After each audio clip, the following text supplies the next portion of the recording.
Admiral Vexthor stood at the command center of the Eternal Dominance, his flagship and pride of the Kraxan Empire's fleet. The massive view screen before him displayed Earth, a seemingly insignificant blue pearl suspended in the void. His segmented exoskeleton gleamed under the bridge's crystalline lighting as he studied the tactical readouts with all four of his eyes. "Preliminary scans complete, Admiral," announced First Officer Corell, her antenna twitching with anticipation. "The primitives still rely on chemical rockets and radio communications. No sign of faster-than-light capability." Vexthor's mandibles clicked in amusement. In his 3 centuries of service to the Empire, he had overseen the conquest of 17 civilizations, each more advanced than the last. But this would barely qualify as a skirmish.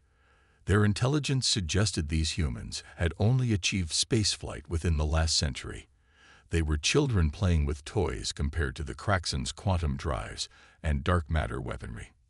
"Deploy the fleet in standard conquest formation," he ordered, his voice resonating with the authority of countless victories.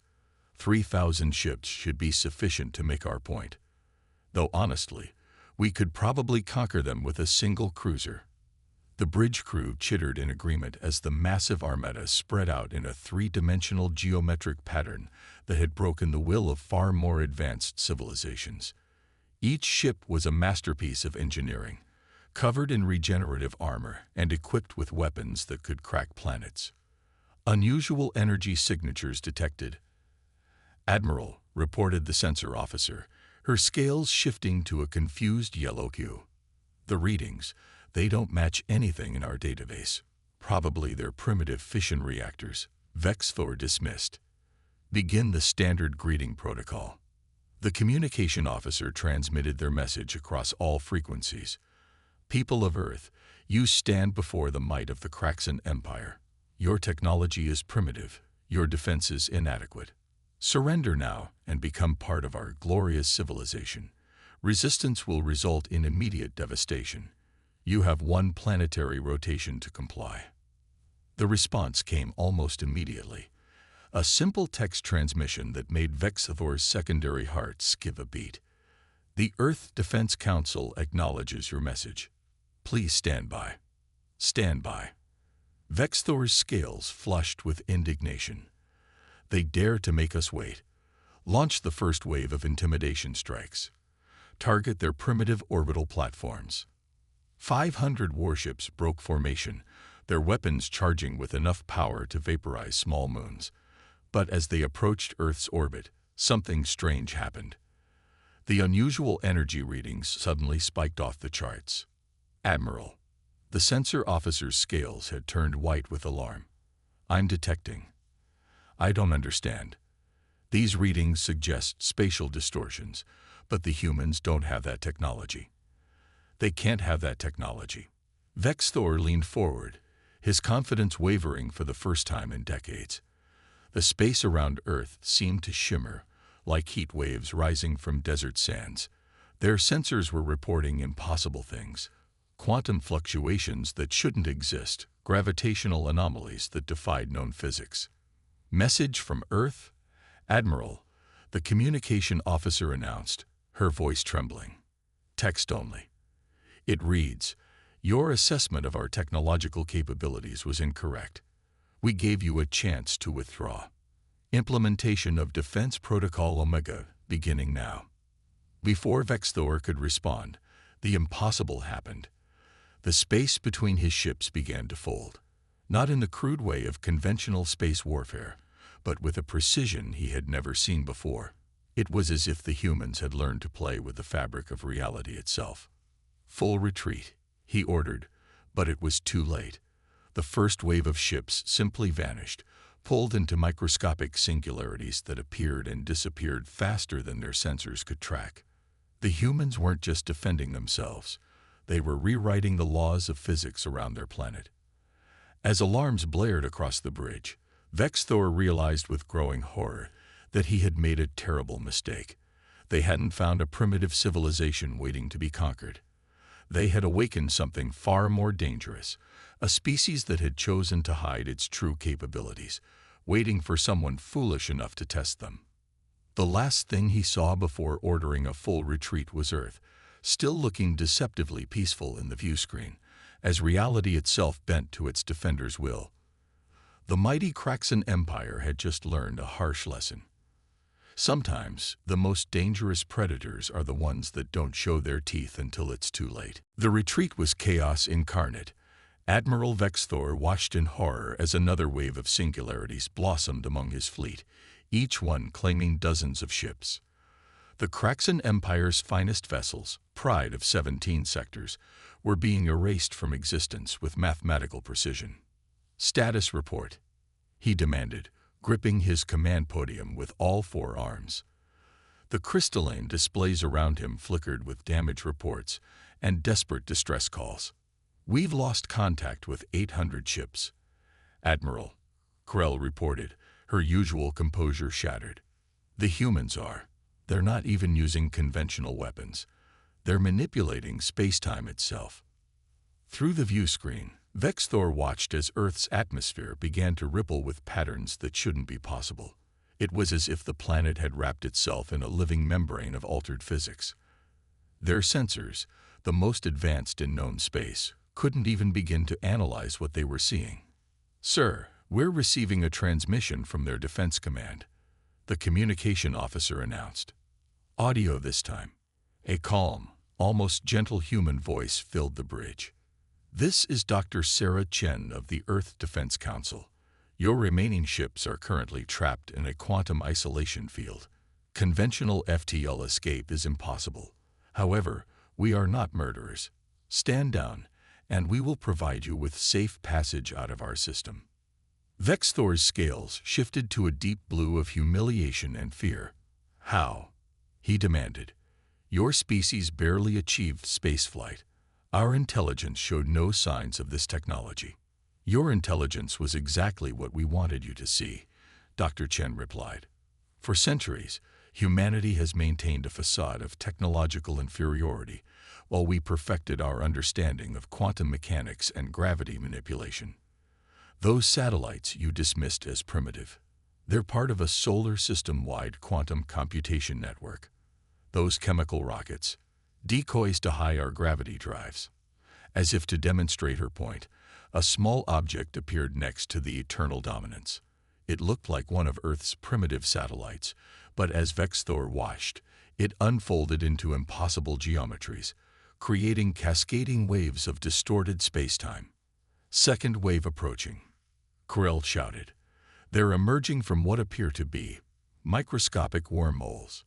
Sleek vessels of an unfamiliar design slipped into normal space, surrounding the remaining Kraxan ships. They moved with an agility that defied conventional physics, leaving trails of bent light in their wake. Earth's true fleet had finally revealed itself. "Admiral," Dr. Chen's voice carried a note of sympathy now. "Your empire's understanding of physics is admirable, but incomplete. While you focused on brute force applications of quantum mechanics, we explored its subtler implications. Your ships are impressive, but they're like battering rams in an age of lockpicks." Vexthor watched as his mighty armada was systematically contained, not by violence, but by the elegant application of physics he barely understood. The humans weren't just winning. They were doing it without causing a single death. "Your ship's quantum cores are now synchronized with our defense grid," Dr. Chen explained. "We can send you home safely. But first, we need your word that the Kraxan Empire will acknowledge Earth as a sovereign and protected system." "And if we refuse?" Vexthor asked, already knowing the answer. "Then we demonstrate why we chose to hide our capabilities rather than flaunt them. The same technology that lets us send you home can also scatter your atoms across 1,000 dimensions. The choice is yours, Admiral." Looking at the remains of his fleet, trapped in bubbles of altered space-time, Vexthor made the first surrender of his career. But as he gave the order, he realized this wasn't just a military defeat, it was a revelation. The galaxy was not what the Kraxan Empire thought it was, and humanity was no one's prey. "A wise choice," Dr. Chen said. "Safe journey, Admiral." And please, let your empire know. Earth prefers peace, but we are very, very good at war. As the quantum fields reconfigured to create a safe passage home, Vexthor realized that this day would change galactic history forever. The Kraxan Empire had not just lost a battle, they had discovered that their understanding of the universe itself was fundamentally flawed. And somewhere on that blue planet below, humans were already preparing for the next would-be conqueror, hiding their teeth behind a smile until they were needed again. Admiral Vexthor sat in his private chambers aboard the Eternal Dominance, watching the quantum field generators carefully guide his remaining ships toward the solar system's edge. His exoskeleton had taken on the pale green shade of profound distress as he recorded his report for the Imperial Council. "High Command," he began, his voice heavy with the weight of failure. "I must report a catastrophic miscalculation regarding the Earth campaign. Our intelligence assessment of human technological capabilities was not merely incorrect, it was deliberately manipulated. The humans have achieved what our scientists claimed impossible: complete mastery over quantum-scale space-time manipulation." A soft chime interrupted his recording. "Admiral." Corell's voice came through the communicator. "The humans are requesting permission to send a technical observer aboard. They claim it's to ensure safe passage through their defense grid." Vexthor's mandibles clicked in resignation. "Permission granted. I want to understand exactly how they defeated us." Minutes later, a young human woman materialized directly in his chamber. No shuttle, no transmission beam, just an instantaneous rearrangement of space. She wore a simple gray uniform with a patch reading Dr. Emily Zhang, Quantum Defense Initiative. "Quantum teleportation," she explained, noting his startled reaction. "We found it more elegant than traditional transport methods. Though I admit, we enjoy the dramatic effect it has on first-time observers." "Why?" Vexthor demanded. "Why maintain the facade of primitive technology? Your species could have dominated the galaxy." Dr. Zhang smiled, pulling up a holographic display from what appeared to be ordinary air. "Consider this.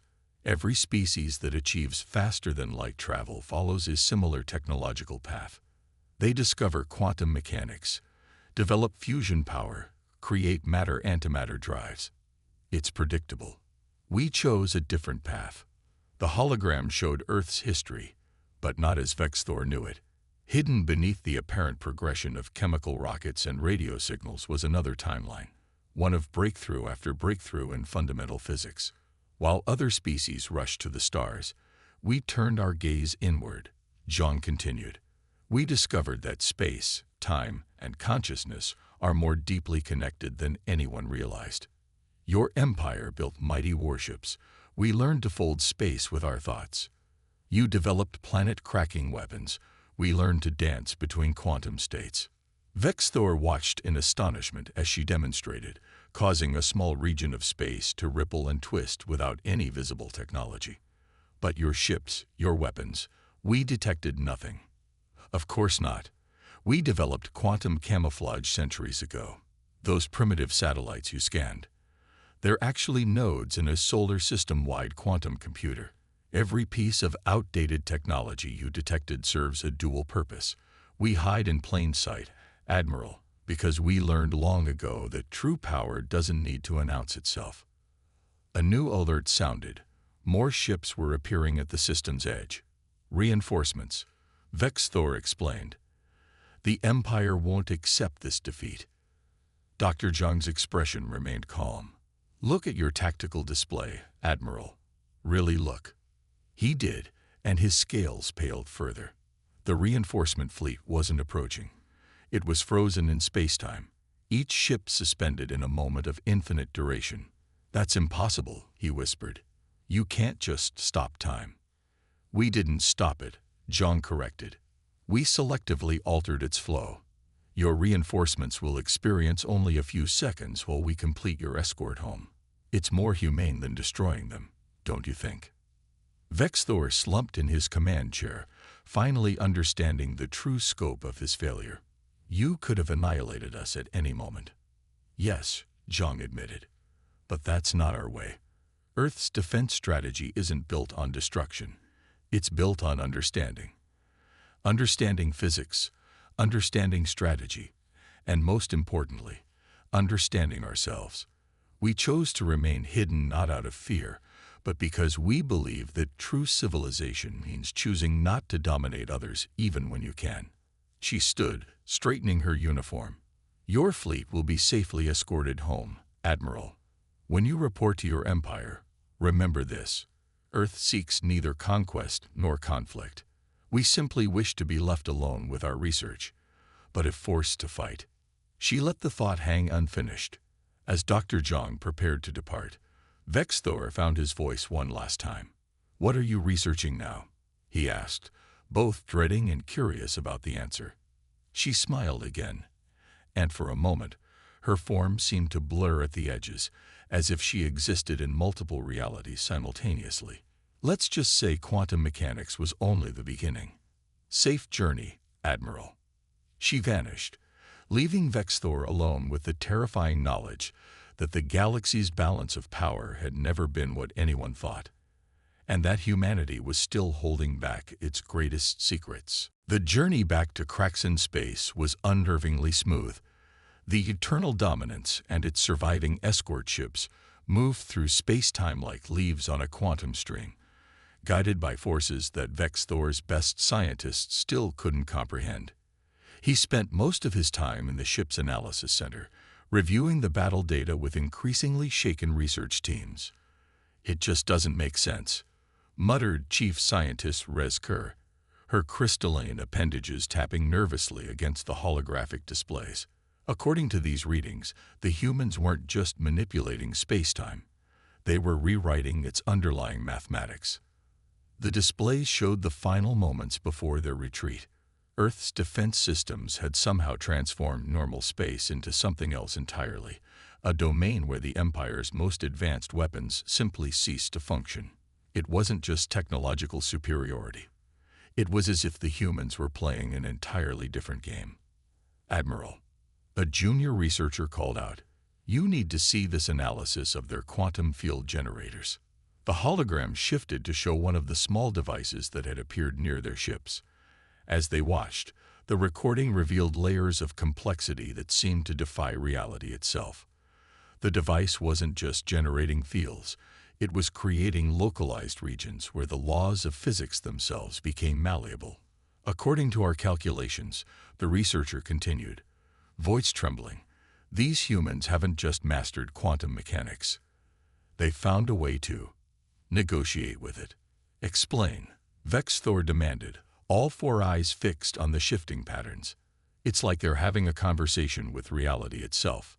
Their technology doesn't force changes through brute force like ours does. It suggests alterations, and somehow space-time agrees to comply.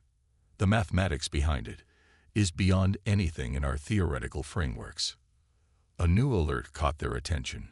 One of their quantum cores, the heart of their faster-than-light drive technology, was displaying unusual behavior. As they watched, complex equations began appearing in its diagnostic readout, equations that none of them had programmed. "A message," Rez Kerr whispered. "The humans are sending us a message through mathematics itself." The equations evolved on the screen, telling a story that transcended language. They showed how humanity had discovered a deeper layer of reality, one where the distinction between observer and observed, between consciousness and quantum mechanics, broke down completely. The mathematics revealed glimpses of technologies that seemed more like magic, ways of moving through space without traveling, of processing information without computers, of existing in multiple states simultaneously. "This isn't just a demonstration of superiority," Vexthor realized. "It's a textbook. They're teaching us." "But why?" asked Rez Kerr. "Why show us even this much?" The answer came in a final equation, one that made Vexthor's scales shift to the deep blue of profound understanding. The humans weren't just showing off their power, they were offering a choice. The equation demonstrated two paths, one of continued conflict, leading to stagnation and destruction, and another of collaboration and shared discovery. "They're not our enemies," Vexthor said slowly. "They're our teachers. All this time, we thought we were the advanced civilization coming to enlighten the primitives. Instead, we've been children playing with toys, thinking they were weapons of war." The quantum core's display shifted one final time, showing a simple image: Earth's quantum defense grid, not as a barrier, but as a network of knowledge, waiting to be understood by those ready to learn rather than conquer. A message appeared below it, this time in plain text. "The universe is not a battlefield to be conquered, but a mystery to be explored. When you're ready to learn rather than dominate, we'll be here. Earth Defense Council." Vexthor touched the display with one trembling hand. In that moment, he understood that his report to the Empire wouldn't just be about a military defeat. It would be about the discovery of a truth that would shake the foundations of their civilization. That true power lies not in the ability to destroy, but in the wisdom to understand. As the Eternal Dominance continued its guided journey home, he began composing a new message to the Imperial Council. It would begin not with an admission of failure, but with a revolutionary proposal. That perhaps it was time for the mighty Kraxan Empire to humble itself and learn from the species they had so gravely underestimated. 6 months after the failed invasion of Earth, Admiral Vexthor stood before the Imperial Council of the Kraxan Empire. The Grand Chamber, with its towering crystalline spires and quantum-forged architecture, suddenly seemed primitive compared to what he had witnessed in Earth's orbit. "Members of the Council," he began, his voice carrying across the hushed chamber, "I come before you not just to report a defeat, but to propose a fundamental shift in our understanding of our place in the galaxy." The holographic displays activated, showing the complete data from their encounter with Earth. The Council members' scales shifted through various colors of disbelief as they watched their mighty fleet being systematically neutralized by technology that defied their understanding of physics. For 10,000 years, the Kraxan Empire has expanded through the stars, believing our technological superiority gave us the right to rule. Today, I stand before you with proof that we have been living in a galaxy far more complex than we imagined. High Counselor Zexera leaned forward, her ancient scales a deep purple of concern. "You propose we simply accept this humiliation, that we bow before these humans." Vexthor activated a final hologram, the mathematical message the humans had sent them. "I propose we learn. Look at this equation. The humans didn't just defeat us. They offered us a glimpse of what's possible when we stop trying to conquer the universe and start trying to understand it." The equation floated in the chamber center, its implications rippling through the assembled council like a quantum wave. It showed not just advanced physics, but a different way of thinking about existence itself. "They hide their true nature not out of fear," Vexthor continued, "but because they understand something we've forgotten in our rush to dominate. True power comes from wisdom, not weapons. They could have destroyed us all. Instead, they chose to teach us." A younger council member, scales shimmering with curiosity, spoke up. "These equations, they suggest possibilities our scientists never imagined. The humans have found ways to work with the fabric of reality itself." "Exactly," Vexthor agreed. "And they're willing to share this knowledge, not with conquerors, but with students. They see the galaxy not as territory to be claimed, but as a mystery to be explored together." The chamber erupted in discussion, scales flashing colors of debate and consideration. Finally, High Counselor Zexera raised a hand for silence. "Admiral Vexthor," she said, her voice carrying the weight of millennia of tradition, "you went to Earth expecting to find primitives to conquer. Instead, you found teachers. The question before this council is not just about one failed invasion. It's about the future of our species. Can we humble ourselves enough to learn?" Vexthor moved to the center of the chamber, his scales now glowing with the soft blue of certainty. "Honorable Council, we stand at a crossroads. We can cling to our pride and remain trapped within the limits of our understanding, or we can admit that there are greater mysteries in this universe than our empire ever dreamed of." He gestured to the equation still floating above them. "The humans have mastered physics we thought impossible, yet they choose to live simply. They could dominate the galaxy, yet they prefer to watch and wait. They defeated our finest fleet without destroying a single ship. These are not the actions of a species to be conquered. These are the actions of a civilization we should aspire to emulate. The chamber fell silent as the implications sank in.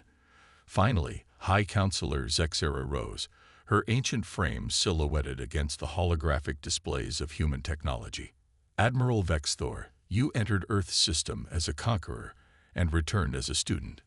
Perhaps it is time for the Craxan Empire to follow your example. Let it be recorded that on this day, we choose a new path, not of conquest, but of learning, not of dominion, but of understanding. As the council chamber erupted in discussion about how to proceed with this revolutionary change in policy, Vexthor thought back to that moment in Earth's orbit, when he first realized how little his empire truly understood. The humans had taught him that the greatest power lies not in the ability to destroy worlds, but in the wisdom to understand them. And somewhere in the Sol system, Earth continued its quiet orbit, its true nature hidden beneath a veil of quantum mathematics, waiting for the rest of the galaxy to learn the most important lesson of all, that in a universe of infinite mysteries, the first step toward true greatness is admitting how much you have yet to learn.